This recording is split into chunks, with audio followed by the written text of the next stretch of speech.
Hari ini, kamu akan makan 3 kali, pagi, siang, malam, mungkin ada camilan di antaranya, dan kamu tidak pernah mempertanyakannya. Itu sudah seperti hukum alam, 3 kali sehari. Sudah begitu sejak kamu kecil, sudah begitu sejak orang tuamu kecil. Tapi ini bukan hukum alam, ini iklan, dan cerita di baliknya jauh lebih gelap dari yang kamu kira. Selama 300.000 tahun, tidak ada satupun manusia di bumi ini yang makan 3 kali sehari. Bukan karena mereka kelaparan, bukan karena makanannya tidak cukup, tapi karena konsep jam makan sama sekali tidak ada. Manusia purba makan ketika mereka menemukan makanan, ketika buruan berhasil ditangkap, ketika buah sudah matang, ketika umbi bisa digali dari tanah. Kadang itu berarti makan besar sekali dalam 2 hari. Kadang berarti tidak makan sama sekali selama 36 jam. Dan tubuh mereka tidak hanya bertahan dari pola itu. Tubuh mereka dibangun untuk itu. Pada 2019,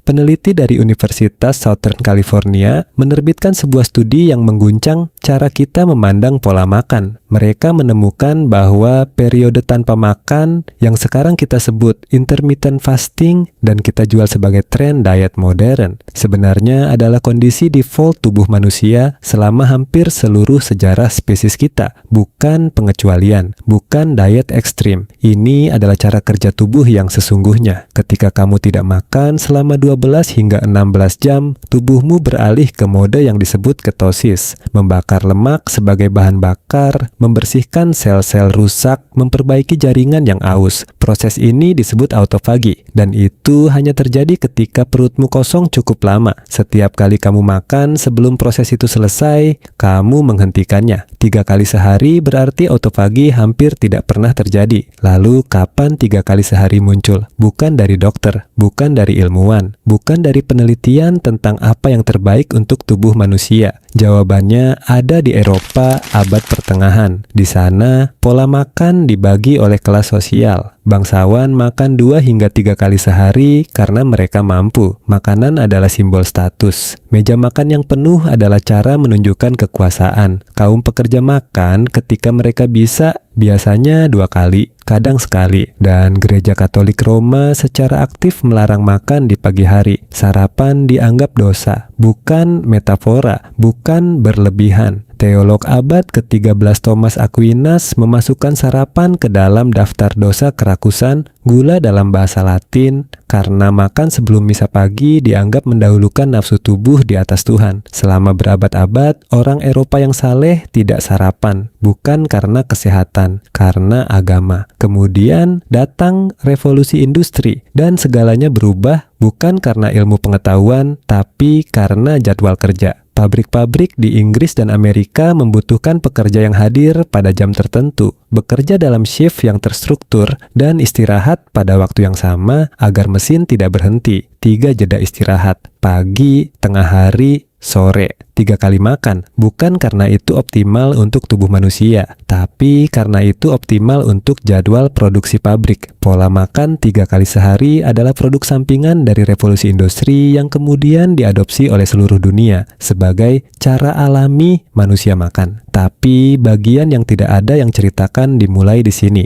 Pada akhir 1800-an, seorang pria bernama John Harvey Kellogg menjalankan sebuah sanatorium di Battle Creek, Michigan. Kellogg adalah dokter, juga seorang Advent hari ke-7 yang fanatik. Dia percaya bahwa diet yang salah, terutama daging dan makanan berat, menyebabkan hasrat seksual yang berlebihan dan merusak moral manusia. Solusinya, sarapan ringan berbasis biji-bijian. Bersama adiknya William Kit Kellogg, dia menciptakan serpihan jagung cornflakes yang awalnya bukan produk komersial. Itu adalah bagian dari program diet terapeutik untuk pasien sanitariumnya. Tapi William melihat peluang bisnis. Dia menambahkan gula, memasarkannya ke publik, dan menjualnya sebagai makanan sarapan yang sehat dan modern. Pesaing langsung bermunculan. Chiewi Post menciptakan Grape Nuts. Puluhan merek sarapan lain menyusul, dan untuk menjual sarapan, mereka perlu meyakinkan dunia bahwa sarapan adalah keharusan. Mereka menyewa dokter untuk menulis artikel tentang pentingnya sarapan. Mereka mensponsori penelitian yang tentu saja menemukan bahwa sarapan adalah makanan terpenting dalam sehari. Mereka beriklan di koran, di radio, kemudian di televisi.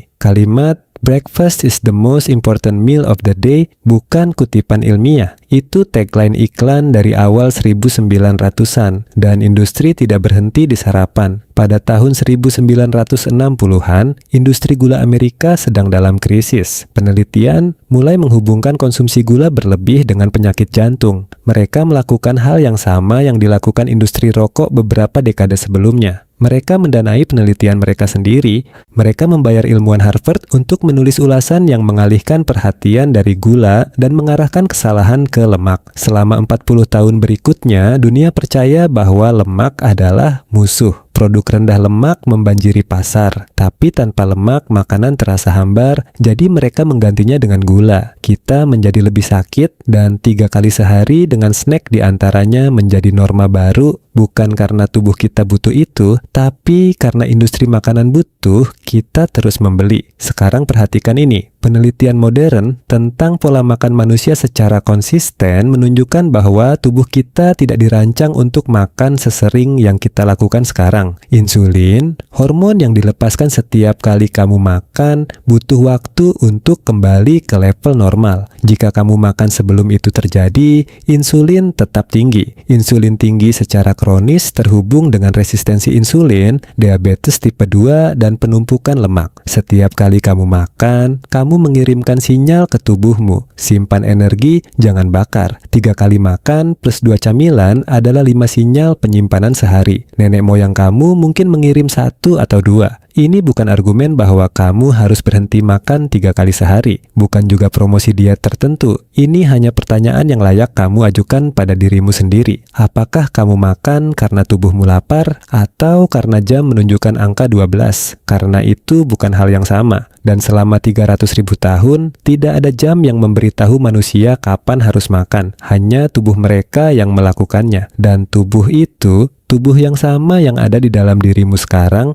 masih bekerja dengan cara yang persis sama. 3 kali sehari bukan kebutuhan biologis. Itu jadwal yang dirancang untuk pabrik, dijual oleh industri sereal, dan diperkuat oleh perusahaan makanan selama lebih dari 100 tahun. Kamu tidak memilih pola makan itu. Seseorang memilihkannya untukmu. Jauh sebelum kamu lahir,